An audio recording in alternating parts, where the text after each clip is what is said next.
Good afternoon, everybody. I'm going to do it in English because we've got some international guests, so English is no problem for me.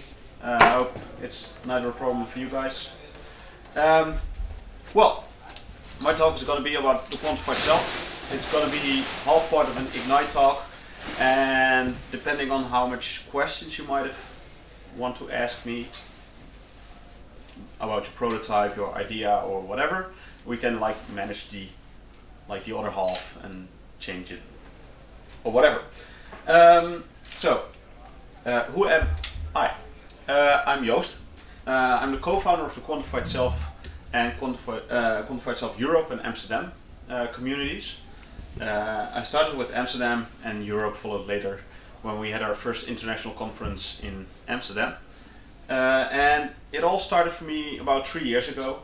As I was telling in this morning, I found out that there were 2 journalists in the US, in Berkeley, who were figuring out that there were more and more people that are exploring what we could measure about ourselves. And they thought that it was a movement that they somehow couldn't put in one certain direction, for example, healthcare or sport or science.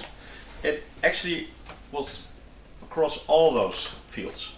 And they thought, well, why not make it a movement? And they called it the Quantified Self.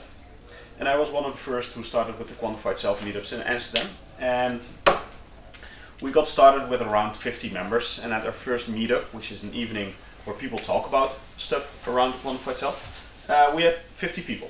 And now we're over 1,200 people in Amsterdam only. Europe is even bigger. I guess it's around 10,000. So it's getting on quite well. I'm also the founder of a startup called Count Us, which I'm not going to talk about. And I call myself a data strategist. What I normally do is I'm trying to figure out what we can do with all the data that we generate each second, which is a lot. For example, I'm figuring out what I can do with my computer. Like the hazy background you see on this slide is actually me. Over 4,000 times. My webcam has been on for around 4,000 hours. Well, not the entire time, but it's been taking a webcam shot from me behind my computer every hour for over 3 years. And this is the average image that comes out. And if you can actually see like a silhouette where I'm sitting behind my computer. That's just fun. But I try to reason what other useful things we could do. And I'm not the only one. Worldwide, we're over 40,000 members big. This is an old screenshot. We're at 18,000 here. But it's worldwide. This is how I see the world. The matrix. We're not living in the matrix, but it is an enormous amount of data that we generate. And it's up to us to figure out what we can do with it. So let's start with an example. Do you have an idea what this is? Amsterdam, no. Mouse movement? Correct. Yeah. This is actually my mouse movements for one day of work. And there's some interesting stuff you can actually learn from this. But I want to show you this example because data itself isn't necessarily valuable. Information isn't either. But getting from information to knowledge is where the fun gets going. You see this and you know what it is, then it becomes information. But if you know that I'm using a Mac, you can actually learn things from this data set. For example, a Mac user like me, most of the time has all the icons in the dock below. Except for one day of work, I don't seem to touch the bottom of my screen a lot with my mouse. So what I actually did is this is a screenshot of after learning keyboard shortcuts for launching applications. And I have one before where you can actually see when I'm moving my mouse around a lot more across the screen. Does it actually help me? Well, it makes me faster on my computer, but hey, that's a small example. Other stuff I collect, this is slices for my brain. still works correctly. I got this done in Groningen as part of a research group. So, but this is just fun. I don't have the knowledge to figure out what to do with stuff like this, but it's nice to show. But there are over 40,000 people using devices or apps or whatever, collecting information. I also own a lot of those devices. I own a scale that actually logs my weight to a database, so I can automatically graph it and get an email of my weight during the week in my email inbox every week. I have a blood pressure monitor, a sleep tracker, which is the Zio, and I've collected over 400 days of sleep with it. Sadly, the company has gone bankrupt. And the other one is just a wristband which measures how many steps you take every day. And it's a lot of info. And I'm still trying to figure out what to do with it. But hey, I'm not the only one. And there are more and more people discovering, for example, what types of food or drinks might have influence on your sleeping patterns.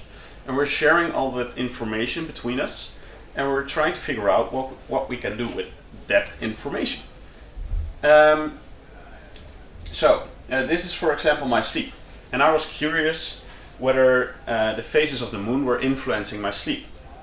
So what I did is I summed over 400 days of sleep data, put it all in one big table, and then plotted the phase of the moon against it.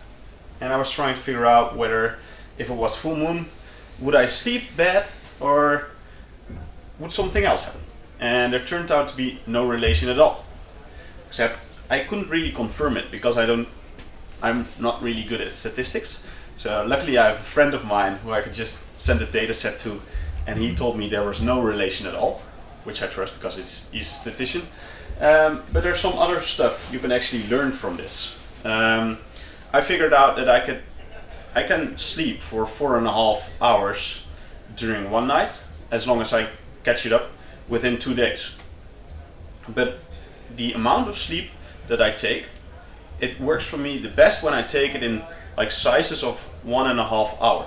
For example, sleeping of 3 hours, sleeping of 4.5, sleeping of 6, and 7.5, no problem. We got it all figured out because that's because of the sleep phases. Like a normal person's sleep phase tends to be around 1.5 hour long. And mine turned out to be the same length, so I could just figure out if I need to have a really short night because of deadline stress, for example, I could sleep for 3 hours, as long as I catched it up the next 2 days. There's some other stuff going on here. These are blood samples from me, taken around 3 years ago, I guess. Not sure the date is on there. Yeah, 2011. Quite early in the morning, actually, 6 o'clock. But I got these tested in the US. It didn't cost me anything, like $10. And you can get, it's more pricier in the Netherlands, but I couldn't figure out what those numbers mean. Yeah, sure, my glucose level are way too high. Well, sure, and those need to be lower, right? Because of the reference range. You can see 102 is above 99, so it has to be lower. But how about the potassium? If you want to become more healthier, does it need to go up or go down? I have absolutely no idea. My doctor has, but I can't ask my doctor because I'm not sick. So we figured out what we could do is actually make really simple graphs that communicate the information that we have in a more useful way. It doesn't have all the info right now. I can make a longer graph, but hey, it doesn't really matter. But it is way better for understanding the data that you have than this, right? So think about when you're building a product, how you present the information to a user. It's really useful to think what they want to learn from the data that you offer. I don't necessarily want to see what the right amount is. I want to see what way it needs to go to become more healthier. Logical? Awesome. Alright, So I collect data on all different levels. This is an app called Human. They're based in the US now. Used to be from Amsterdam. It actually lets you collect like data during the day on a non-invasive basis. So you just carry your smartphone with the app running, and then it tracks how many minutes you spend moving each day. And their goal is to like get 30 minutes of movement every day. This one isn't released yet, I'll skip it. This one is also really interesting. It's a t-shirt which you can wear, and it actually measures how much breath, heart rate, and skin, like how many times you sweat during the day. And well, they're getting there. They can actually stream the information right from the t-shirt towards a smartphone app or whatever. You get like results like this. This isn't from the t-shirt. This is from a watch that I've been wearing. Heart rate during the day. And I'll actually find out, like when I'm drinking alcohol, especially on July the 6th when I celebrated my birthday, it tends to be like quite a it tends to be influenced by the amount of alcohol I drink, which is logical because alcohol actually thins your blood, so your heart needs to pump faster. But there's loads that even I don't understand from these kinds of graphs. Like, it's nice that you offer it to me, but what can I learn from this? And think about that when you generate data and you're building your idea and seeing where, like, okay, we've got loads of data. What do I want to show to the user is not necessarily what they want to learn. So get it sorted out. The Epoch headset. Oh, this is an interesting story. There's loads and loads of data in yourself as well. I actually got my shit analyzed. I'm not kidding. And I could actually see like what bacteria lived in my colon. And there was a personal reason why I wanted to explore such a thing, which is quite strange. My father has a Crohn's disease, which is a infectious disease for your colon. And what's kind of like annoying is that only at the moment I would become sick, I would have to go to the doctor, get it analyzed, and then the diagnosis would follow. But it's way too late, in my opinion. What if I could like explore what the current status of my colon is and see how it changed over time, and when I would even become like at risk, for example, for Crohn's disease, when it would pop up. And there's no reason at all why you should go like to the doctor when you're not sick. But there's no ability to test beforehand whether you're like a chance to get sick or anything. So one of the reasons why I'm collecting all the data for myself is sometimes I'm just interested. At other times, like this, it's a more preventive method of looking at yourself and at your own health. The weight, for example, that I've been collecting for the past year, I don't seem to gain a lot of weight. But most of the time, the gain of weight is really slowly. And you only tend to see the changes over a really long period.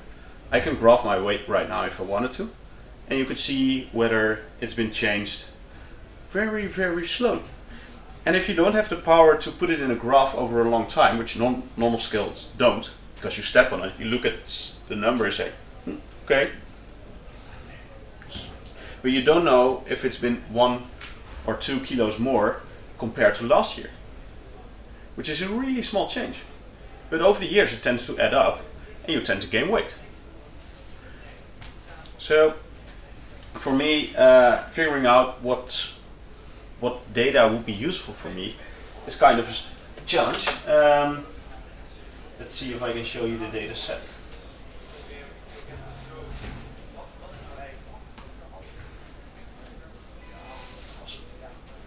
All right, and there's some interesting stuff going on here too.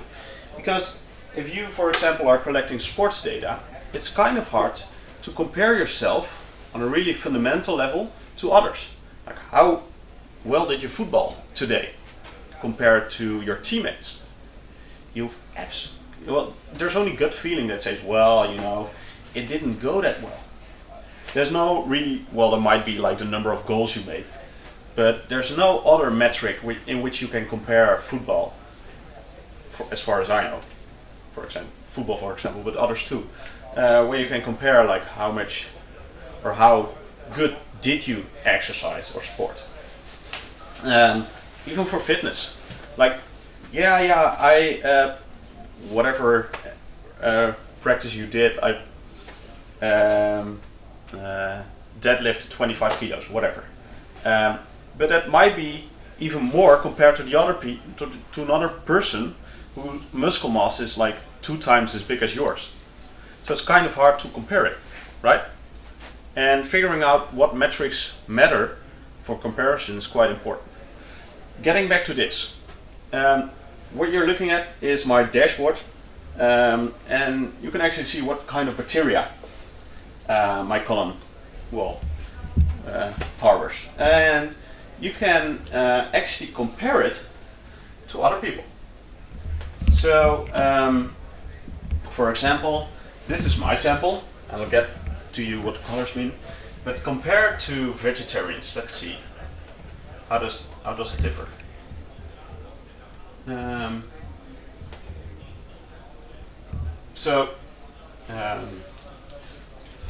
Blue is Firmicutes, which is a bacteria type or family, and they're or somewhere else in the tree of whatever.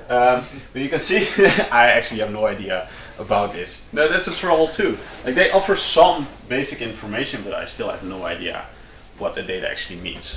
Luckily, I have a specialist which knows about this type of things. So I just call her and say, I've seen that my bacteria of this and that type are quite, well, quite prominent.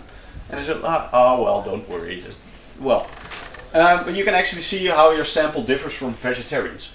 How does uBiome, which is service, actually come across this data? Well, the moment you send in your kit for analysis, you actually can sign whether you want to donate your data for additional research, which I did. And in return, they gave you like a comparison study where they collect all the data from all the persons and they compare which people are, for example, vegetarian to the regular people who eat meat, like me.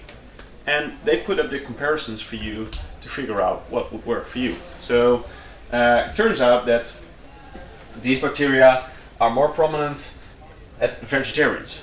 And these bacteria are also related to obesity. So what's the last time you've seen a vegetarian that's also obese? Well, in a way it seems kind of logical that vegetarians actually have those type of bacteria to protect against obesity, which is kind of like the reversed way of assuming things, but sometimes it works. And I think that having those kind of data sets help you I can actually explore and see how I can compare to let's see, heavy drinkers.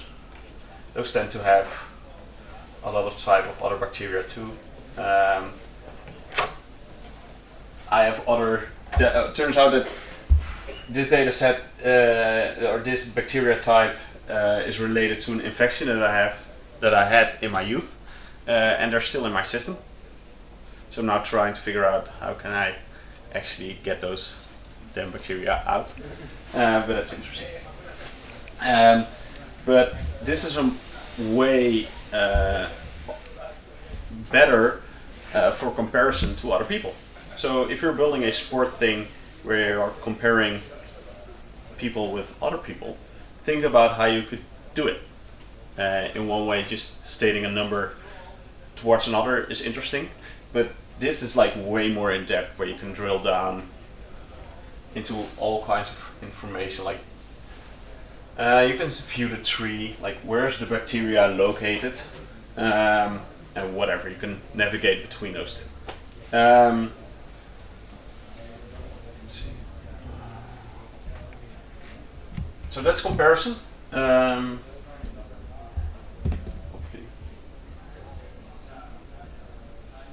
you go. There's some other things you can do. You can actually collectively collect data for other useful examples. What you're looking at is an asthma inhaler for people that have a shortage of breath due to reasons. Could be like minuscule pieces of whatever that are flying in the air and people have trouble breathing because of it. But this device on top is built with a 3D printer and open source materials. It was actually built within a hackathon as a prototype.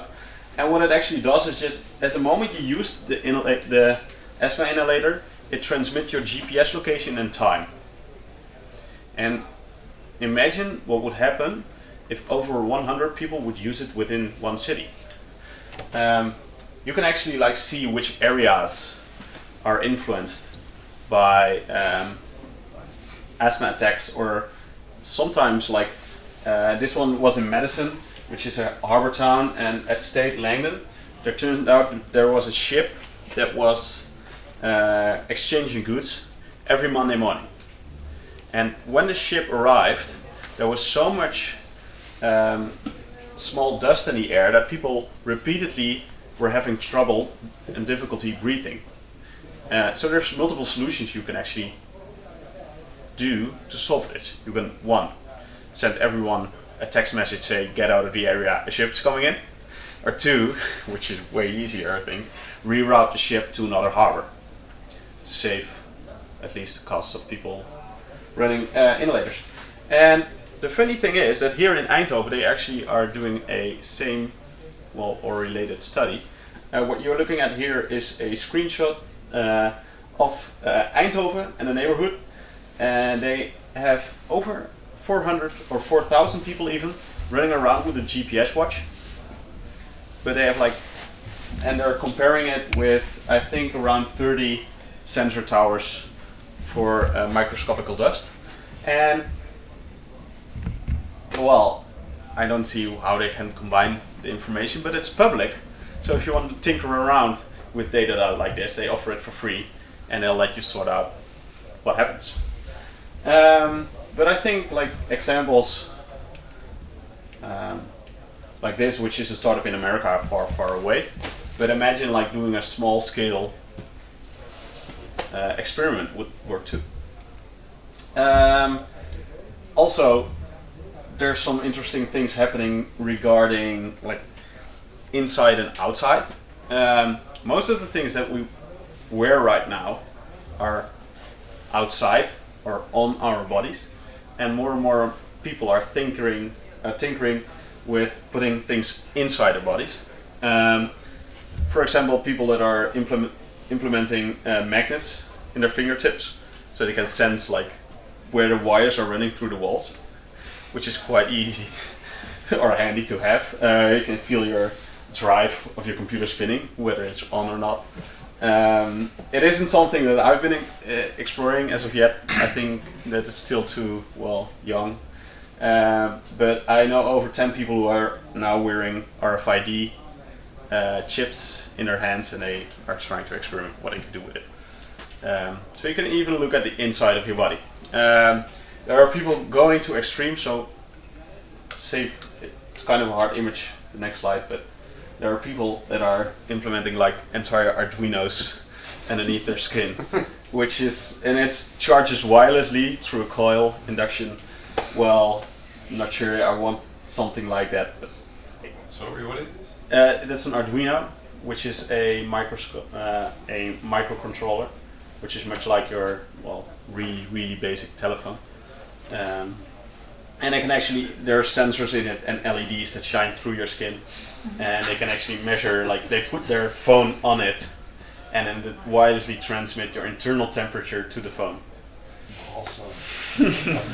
Yeah, that's version 0.1 alpha, and I've seen is beta 1, and it's more like well, this size, which is still like this is where you're seeing here photos like this big, which is kind of like a nuisance to carry around, and also not very nice to implement. A pill-like size device like this is still like, well, to do, but still too far away for me. Or you could even like extend your own body. This is Professor Warwick from MIT, and he's trying to figure out how he could build relationships with people. And this is an experiment that he did with his wife. They would both wear this part of the photo, not the hand you've seen here, but they would both wear this. And when one was like stretching his arm, the other person would feel it as well. And that's kind of like a presence that's there, but actually isn't, which is quite a technological feat. It would transmit wirelessly, and even if she would live like across the other end of the world, she would still feel when he moved his arm. Well, that's how far you can go. Or even like it's getting smaller and smaller and smaller. You could insert a like bunch of electronics beneath the skin. What would you do if you could just like put a sticker on your skin and have it measure your temperature?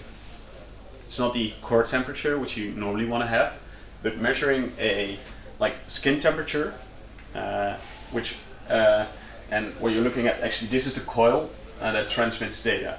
So that's RFID. So you use what's normally in the over chip card. It's also on a sticker like that. You could just use it to collect data from it.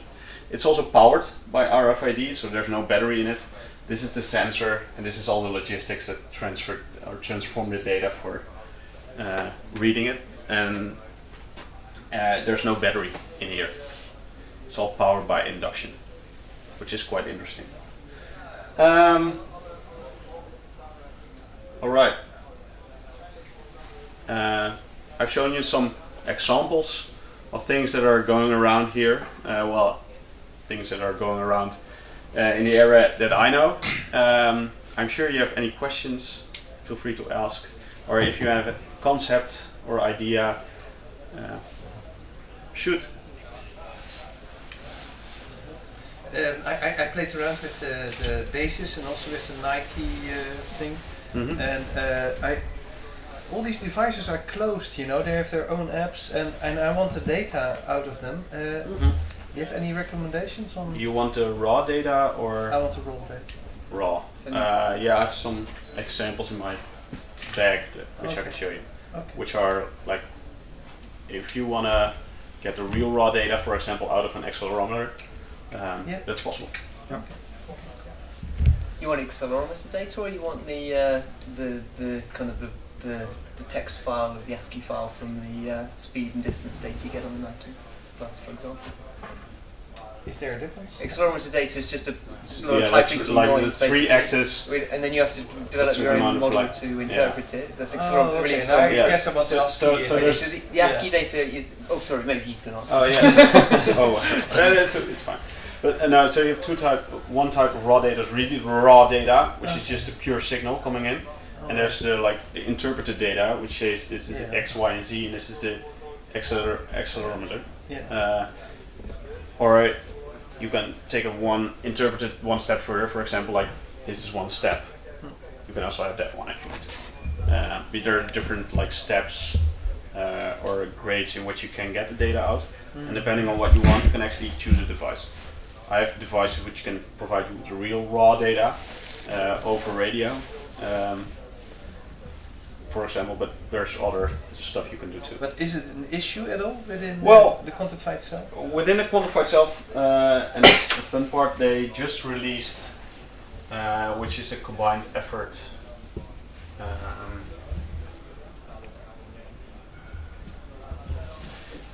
They just released their QS Access app, which lets you see all the health kit data from Apple and export it towards a Excel accepted format for analysis, so you can do it on your own.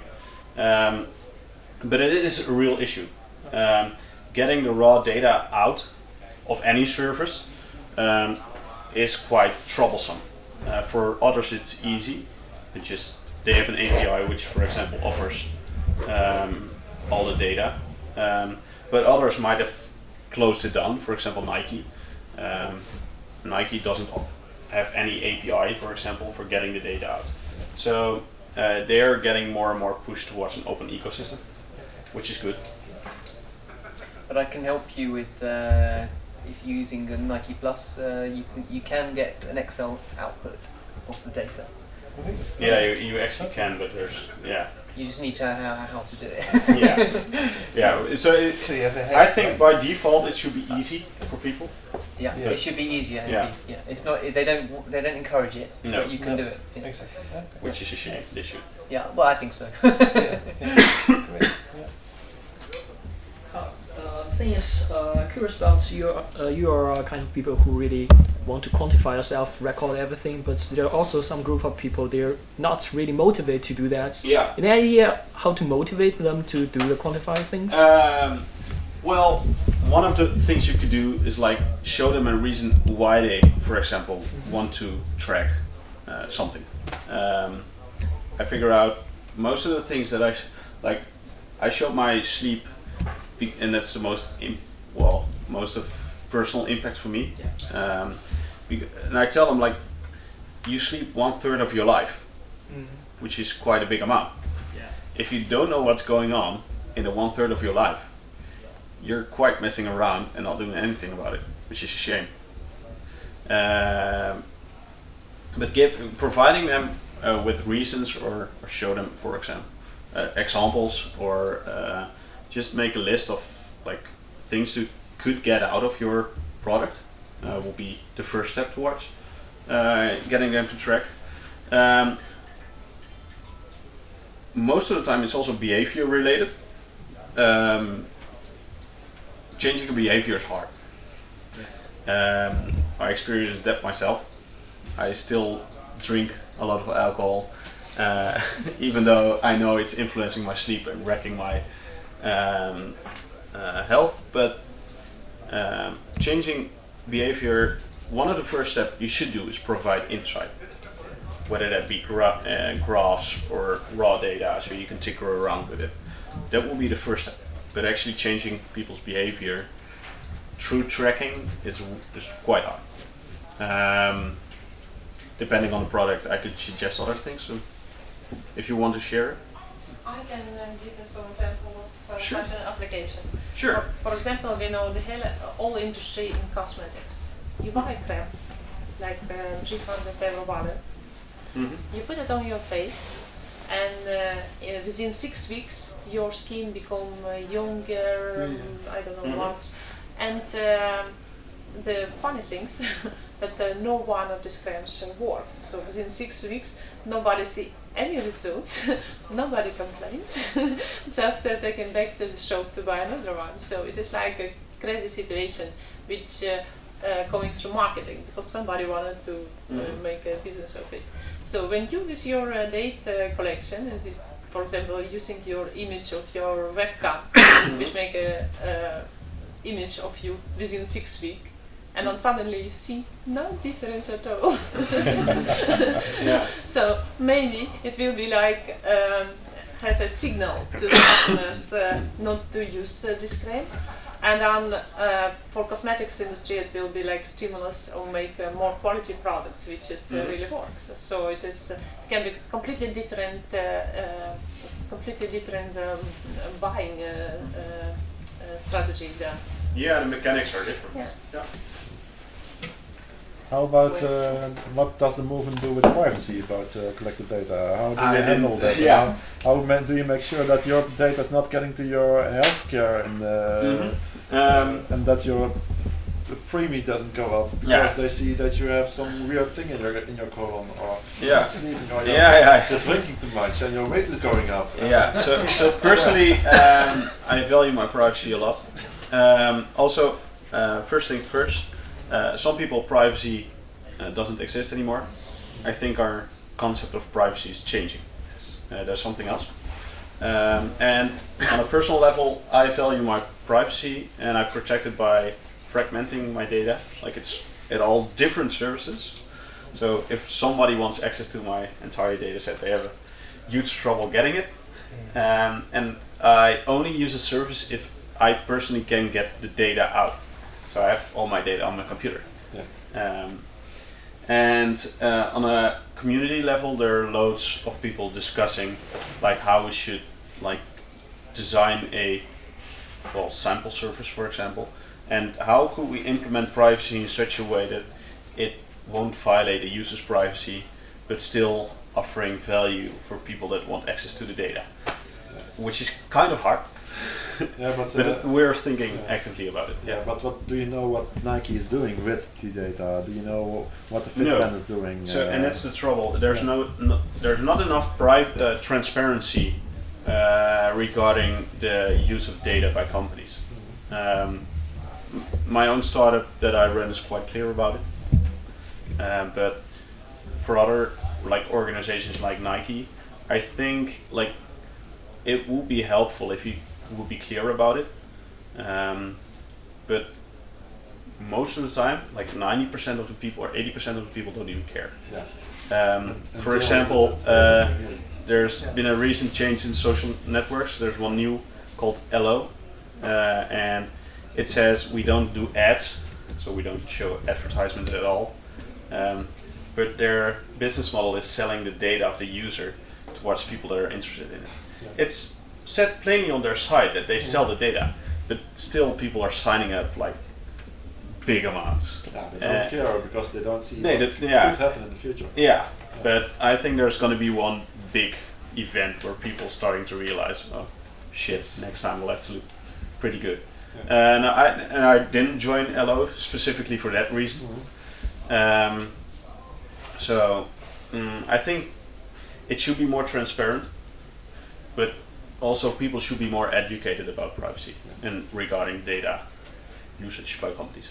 Is there also an open source community with hardware which is not gathering the data on the hardware in the cloud, like not a Fitband from Nike, but some alternative where you have your own influence on it, and that you can say, I don't want my data on the cloud, I just want it on the cloud. I think you can actually use HealthKit from Apple to still like use the co-processor from Apple in the new iPhones to collect like step data and not upload it to iCloud.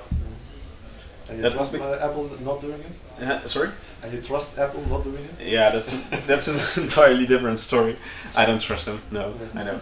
But there are also people building hardware, for example, accelerometers with algorithms that are like closed source, and you can actually, I forgot the name of the company, I'll have to look it up, but they offer like a complete toolkit for developing an accelerometer based hardware platform that is not connected to the cloud. Yeah. And it's got a USB end, so if you want to sync the data, plug it in your computer and sync it. Well, but most people still choose for the automatic cloud option, because it's not a lot of effort on their side, which I can agree upon. So it depends on the personal preference, I think. Okay. There are some. Go. Why could you not anonymize the data? Well, it's not really anonymized. It can never be linked towards you, but the results would be, like the nice graphs you have, but it doesn't link to you. It links to someone in a large population. So how would you exactly, for example, anonymize Facebook data? No, just data you register on your body, and you push it to the cloud, and nobody knows it's made by you. You could do such a thing, but there's really I'll have to show you an example. I don't have it on here, but I can do it later. But even like collecting something simple as step data, how many steps a person takes, is very typical for a person, and you can easily identify someone with it. For example, my brother was, he's been living in New York, and he's been wearing a Fitbit, and regarding the service they offer, whatever, I use his data for piloting and demoing and testing out my own applications. He's given me access to it, and for one example, I was loading in data from over 20 users that I use for demo testing, and I could just I didn't see the names of the person. I just saw the stream of data of steps that people took every minute, and I could pick out my brother at once. Okay. Because every morning he would get up, get out of bed, he would go to the metro, take a metro towards the station, get up on another metro, and then go to the end, walk towards his workplace, and he'll stay there during the week. And he might have a lunch break, he might go out of office, but at the end of the day, the event will repeat itself in reverse. So you have like 3 peaks starting the day and 3 peaks ending the day. And it would happen on Monday till Friday. There's no anonymity in a data set. Okay, but as long as it's big enough. If I would see it, I would say, but you would figure it out. You would figure it out. No, but if big companies, like insurance companies and stuff, they would people figure like it that, out. they wouldn't figure it out. They would. They would have a cause. They would. Yeah, but they would figure it out. Well, okay, well. If you get if you are collecting enough data from people, you can match it with train delays. You could match it whatever you want. And if you could match it with train delays, you can actually match it with a city that people are living in. Yeah.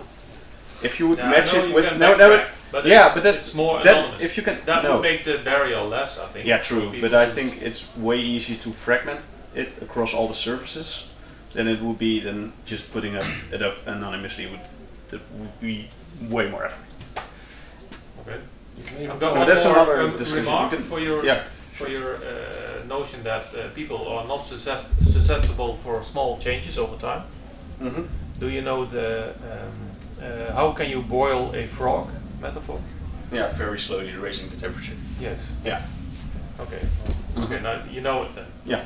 But for people who don't know it, that you don't boil a frog when you throw it in hot water, because then it jumps out. You need to put it in cold water and then slowly raise the temperature. Yeah. And then, I don't know, is it true? Is it true that it boils to death? I never tried. I never tried. Okay. Hackathon. Yes. That's right. Any other Put it in the hot water and put it up. None? Questions related to sports? And what you did say about accelerometers is that indeed from your phone, from only your accelerometer, you can see where somebody is going to. You can even navigate, even if you don't know where he is and where he started. True. They are looking at that. That's possible. So Yeah. only from accelerometers they can tell you. Yeah, as long as you have a starting point. That's Not even without having a starting point, they can find out where somebody is.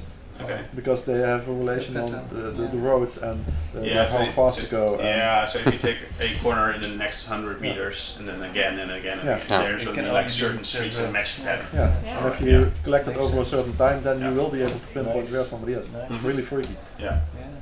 But you need really, you can do it with a pure step data. You need the raw access from just pure accelerometer data at at least 128 hertz.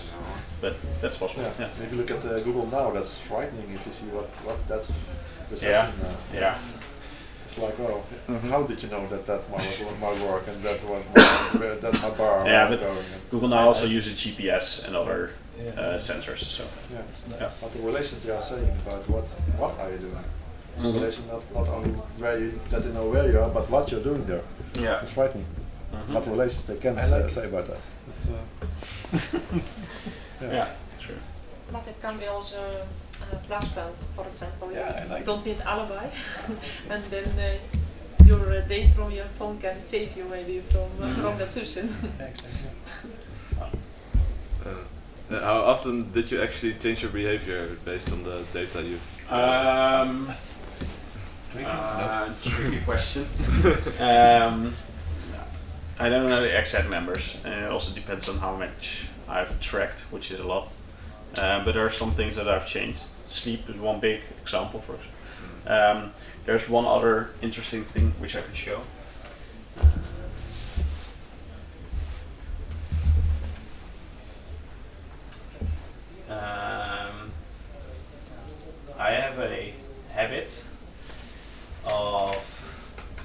taking a picture. Let's see.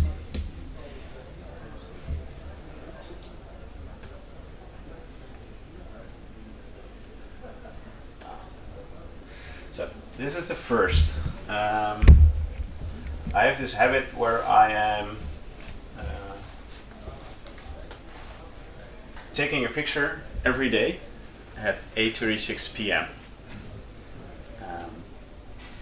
I started on the 1st of January 2010, and I don't plan on finishing.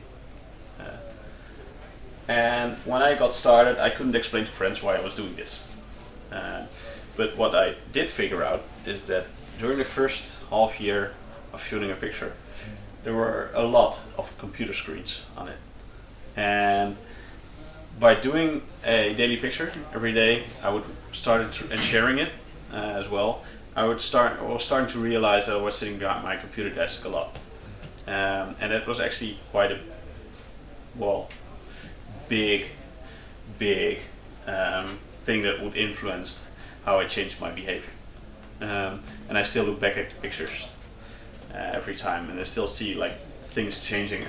Right now, I've seen a lot of like pictures of beer or wine on it, but also like more pictures of friends where I've been spending time with.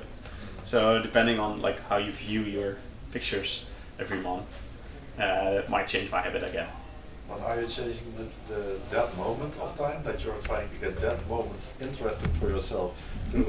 Yeah, that happens, but that's okay. But it's only that moment, or because that could be the end effect that you're only trying to get that moment to be very special, and the rest. Yeah. So I So tried. I tried, and I still do. But at some time, sometimes you just run out of things you can make interesting. So sometimes I'm sitting behind my computer desk and my phone rings because it's 8:36 p.m. Yeah. And I'm like, wait, is there something interesting here and there which I can take a picture of? Yeah. And there isn't anymore. So I need to shoot a picture of my computer screen because that's the only interesting thing that's happening. But you never make a photo of yourself. Sometimes there's a photo of myself in it. Most of the time there isn't because I'm not changing that much, so I'm not interested. But also I want to catch my own perspective, and when I'm putting myself on the picture, I'm not viewing it from my own perspective. It's a pretty selfish project. This is last year.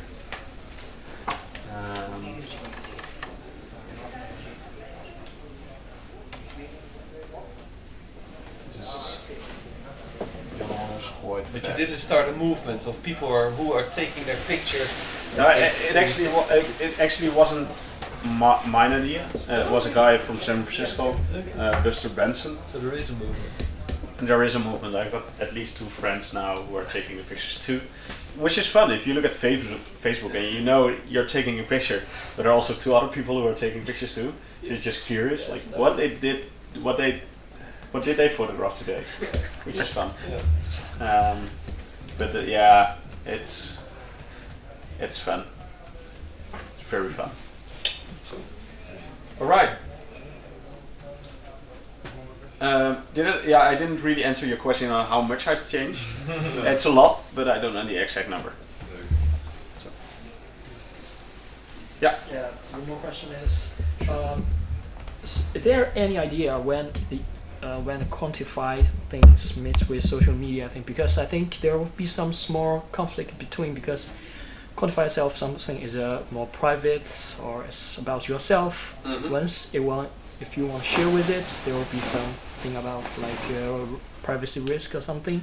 But is there any differences when you want to share with others? Yeah, it's always and will always be opt-in. Like if you can always collect data, but if you want to share, it's up to you.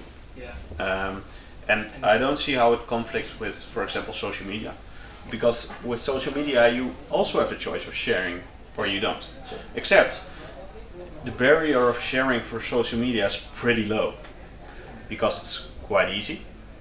It's also the little things and not like the big data sets that I have, which are, I won't put my data of sleep, for example, up on Facebook because no one would have been interested in it.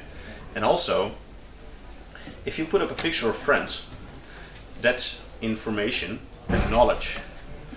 Putting up a data set, for example, of sleep is just pure data, and without any context, it's not even information. So it's still hard for people to make sense of it all. So they're on a different level. What I could see happening is that people that are sharing, for example, their sleeping graphs with other people. That's happening within the quantified self movement. And I don't think there's going to be any like crossing where there's going to be a conflict. No. Yeah, but so there will be if the data well goes to like public, what you want, you will have some selection, right? Mm-hmm. Yeah. So what it will be like, for example, like when people do some sports individually, they will probably want to record heartbeats, speed, or how many calories you burn. But when they think you want like going to public, like I want to do some group sports, what kind of things will be interesting for a quantified self? Yeah, concept. It could be like different metrics, finding people that are, let's take an example, chess is very much a numbers game. People have a chess rating, and when they have a match, they tend to be matched with people that are close to their rating, either it be a bit lower or a bit higher. And the people that are very low level are also going to be matched with people that are just above their or below their rating. And if they have a match, they just grow a little bit. And I could assume that if you were looking at group sports, for example, that you could match or group people in a big event like this based on their level of fitness or strength or heart rate on average when under stress, whatever. That could be something where you could match people on. I'm not sure. Yeah. How do you find out what amount of alcohol you have drunk if you look at your sleeping? Yeah, you just count them, and there's you count them. So it's 1 to 10, and 10 and more I don't know. And that's it. But every day you just notify how much you drink and how much you eat. Or how I stopped doing that though. I stopped doing that. But I've been tracking alcohol intake for 3 months and food as well. But after this, the thing is, I was using a service and it didn't have an API for me to get the data out. So it was like after 3 months, I'm just collecting. If it's free, you are the product. I'm collecting the data for you, not for me, which is a shame because you want people to collect their own data for themselves, and then finally for you, not you you as the product they use in the first place. But still, there were some insights to the game. For example, the alcohol connection with sleep, but just counting them. Okay. Yeah. That's it. Thanks. I hope it was something you expected, or at least become of value for you. And I'll be here.